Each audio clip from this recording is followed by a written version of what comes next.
काम के सिलसिले में मैं 2 साल तक दुबई में रहा। वहीं मेरे ऑफ़िस में अंजलि नाम की एक विवाहिता लड़की भी काम करती थी। उसका पति दुबई में एक बैंक में कार्यरत था। अंजलि को दुबई में आए हुए 6 महीने से ज़्यादा का समय हो गया था। उनका पैतृक घर राजस्थान में ही था और मैं भी राजस्थान से ही हूँ। उन दोनों के जीवन में पूर्व में की गई कई गलतियों के कारण उन्हें पैसों का बहुत ज़्यादा संकट आ गया था। इसलिए वे दोनों पति-पत्नी अलग-अलग रहकर पैसे के लिए भाग रहे थे। हम दोनों पिछले 1 महीने से एक प्रोजेक्ट पर साथ-साथ काम कर रहे थे। अंजलि यहाँ दुबई में किराए के एक फ्लैट में एक अन्य लड़की रिया के साथ रहती थी। रिया एक दूसरी कंपनी में कार्यरत थी और दिल्ली की रहने वाली थी। एक दिन मैंने अंजलि को किसी से फ़ोन पर बात करते सुना। दूसरी तरफ कौन था या थी और क्या बोल रहा था या बोल रही थी, कुछ सुनाई नहीं दिया। अंजलि फ़ोन पर बोल रही थी, बहुत दिन हो गए हैं, मुझे उनकी बहुत याद आ रही है। कितने दिन से मैंने कोई मज़ा नहीं मारा है। मैं अपने पति से मिलने को कितना तड़प रही हूँ। कल भी रसोई में जब रोटी सेंक रही थी तो पतिदेव के बारे में सोचते-सोचते रोटी जल गई थी। तब रिया ने कहा था, लगता है तुझे जल्दी से थोड़े मज़े करवाने पड़ेंगे, नहीं तो रोज़-रोज़ ये जली रोटियाँ कौन खाएगा। तब अंजलि उससे कहती है कि हट पगली। फ़ोन की दूसरी तरफ से शायद कुछ काम की बात याद दिलाई गई, जिसे सुनकर अंजलि फ़ोन पर कहने लगी, हाँ हाँ कर लूँगी। अरे सुन, लगता है तेरा पार्टनर आ गया है और हाँ, जैसा मैंने फ़ोन पर समझाया वैसा ही करना। अभी फ़ोन रखती हूँ। अंजलि बोली, अच्छा चलो ठीक है, सोचूंगी उसके बारे में। फिर उसने फ़ोन काट दिया।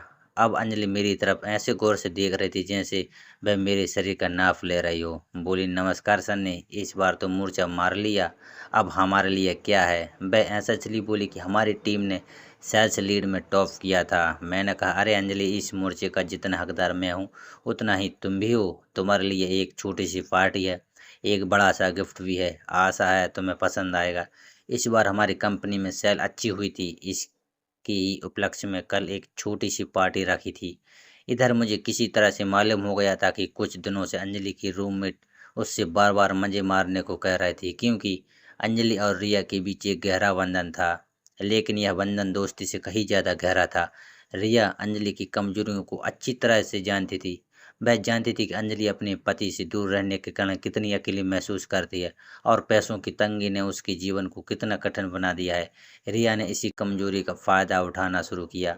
रिया अक्सर अंजलि को शराब पीने के लिए उकसाती थी और उसे पार्टियों में जाने के लिए मजबूर करती थी। रिया का मानना था कि मज़े करने से अंजलि अपनी सारी परेशानियां भूल जाएगी। रिया खुद भी इन पार्टियों में शामिल होती थी और अंजलि को कई अजनबियों से मिलवाती थी। रिया ने एक बार अंजलि से कहा था, अंजलि तू बहुत खूबसूरत है, तुझे ऐसे ही घर में बंद रहना नहीं चाहिए, दुनिया में बहुत कुछ है जो तुझे देखना चाहिए। रिया की बातों का अंजलि पर गहरा असर होता था। वह अक्सर रिया की बातों में आ जाती थी और उसके साथ पार्टियों में चली जाती थी, लेकिन इन पार्टियों का असर अंजलि पर बहुत बुरा होता था। वह अगले दिन बहुत पछताती थी, लेकिन रिया फिर से उसे उसी रास्ते पर ले आती थी। रिया ने अंजलि को एक बार एक ऐसे लड़के से मिलवाया था जो एक बहुत ही अमीर परिवार से था। उस लड़के ने अंजलि को बहुत सारे गिफ्ट दिए थे और उससे बहुत प्यार किया था। अंजलि इस रिश्ते में फंस गई थी। वह उस लड़के से बहुत प्यार करने लगी थी, लेकिन उसे यह भी पता था कि यह रिश्ता गलत है। रिया ने अंजलि को इस रिश्ते को आगे बढ़ाने के लिए उकसाया। उसने अंजलि को बताया कि यह लड़का अंजलि को पूरी ज़िंदगी खुश रख सकता है। रिया ने अंजलि को यह भी बताया कि अगर वह इस लड़के से शादी कर लेती है तो उसे पैसों की कोई कमी नहीं होगी। अंजलि इस दुविधा में थी कि वह क्या करे। एक तरफ उसका दिल उस लड़के के लिए धड़क रहा था और दूसरी तरफ उसे अपने पति और परिवार की भी चिंता थी। अंजलि का फैसला और जीवन का यह नया मोड़। अंजलि एक जटिल दुविधा में फंसी हुई थी। एक तरफ उसका दिल उस अमीर लड़के के लिए धड़क रहा था जो उसे खूबसूरत तोहफे देता था और उसे प्यार करता था। उसे लगता था कि शायद यह उसी का सच्चा प्यार है। दूसरी तरफ उसके मन में अपने पति के लिए भी एक कोमल भावना थी। उसने अपने पति के साथ कई साल बिताए थे और उनके बीच एक गहरा बंधन था। रिया लगातार अंजलि पर दबाव बना रही थी कि वह इस लड़के से शादी कर ले। रिया ने अंजलि को बताया कि यह उसके जीवन का सबसे अच्छा मौका है और उसे इसे हाथ से नहीं जाने देना चाहिए।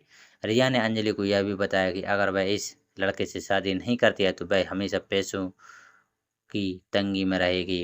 अंजलि ने बहुत सोचा और बहुत रोया। आखिरकार उसने एक फैसला किया। उसने उस अमीर लड़के से शादी करने से इनकार कर दिया। उसने रिया को बताया कि वह अपने पति से प्यार करती और वह उसे कभी नहीं छोड़ सकती। अंजलि ने रिया को यह भी बताया कि वह अपनी ज़िंदगी में खुद बदलना चाहती है। उसने रिया से कहा कि वह एक नई नौकरी ढूंढेगी और अपनी मेहनत से पैसा कमाएगी। अंजलि ने रिया से कहा कि उसे अपनी कमजोरियों पर काबू पाना होगा और अपनी ज़िंदगी खुद संभालनी होगी। अंजलि ने अपना फैसला अपने पति को बताया। उसके पति ने अंजलि को माफ़ कर दिया और उसे वापस अपने पास बुला लिया। अंजलि और उसके पति ने मिलकर अपनी ज़िंदगी को फिर से शुरू किया। उन्होंने मेहनत से काम किया और धीरे धीरे अपनी आर्थिक स्थिति को सुधार लिया। रिया को अंजलि का यह फैसला बिल्कुल पसंद नहीं आया। रिया ने अंजलि को बहुत बुरा भला कहा और उससे दोस्ती तोड़ ली। रिया ने जब अंजलि को ठुकरा दिया तो रिया बहुत गुस्से में आ गई। उसने अंजलि को बदनाम करने की कोशिश की। रिया ने ऑफिस में सभी को बताया कि अंजलि एक चरित्रहीन महिला है। उसने अंजलि के पति को भी झूठी खबरें पहुंचाई। अंजलि को इन सब बातों से बहुत दुख हुआ, लेकिन उसने हिम्मत नहीं हारी। उसने अपने पति पर विश्वास किया और उसे सारी सच्चाई बताई। अंजलि के पति ने अंजलि पर विश्वास किया और रिया को सबक सिखाने का फैसला किया। अंजलि और उसके पति ने मिलकर रिया के खिलाफ सबूत जुटाए। उन्होंने ऑफिस में एक मीटिंग बुलाई और रिया के सभी झूठों आरोपों को बेनकाब किया। कंपनी के मालिक ने रिया को नौकरी से निकाल दिया और उसे ऑफिस से बाहर निकाल दिया गया। रिया को अपनी हरकतों का बुरा नतीजा भुगतना पड़ा। वह अब अकेली और बेरोजगार हो गई थी। उसे किसी ने भी अपना दोस्त नहीं बनाया। अंजलि और उसके पति की जिंदगी फिर से पटरी पर आ गई। उन्होंने एक नया घर खरीदा और एक खुशहाल जीवन जीने लगे। अंजलि ने एक नई नौकरी भी ढूंढ ली और वह अब बहुत खुश थी। तो दोस्तों, यह थी आज की कहानी। अगर आपको मेरी कहानी पसंद आई तो कृपया मेरे चैनल को सब्सक्राइब करें और हाँ, घंटी दबाकर सभी नोटिफिकेशन चालू कर लें ताकि आपको अगली वीडियो की सूचना सबसे पहले मिल सके। आपके प्यार और सपोर्ट के लिए धन्यवाद।